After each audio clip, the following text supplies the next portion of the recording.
নিষ্কাম হোক অথবা মুক্তিকামী হোক, যিনি সুবুদ্ধিমান তিনি ভক্তি যুগে পরম প্রভু শ্রীকৃষ্ণের আরাধনা করবেন। বারবার কার দিকে ধাবিত হয়েছে? সবাই গোবিন্দের দিকে।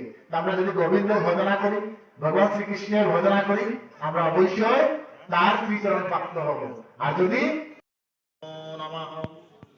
শ্রীকৃষ্ণ রুক্মিণী কান্ত গোপী জন মনোহর সংসার সাগরে মগ্ন মামুন্দর জগৎ গুরু কেশব ক্লেশরণ নারায়ণ জনার্দন গোবিন্দ পরমানন্দ মাংসমুন্দর মাধব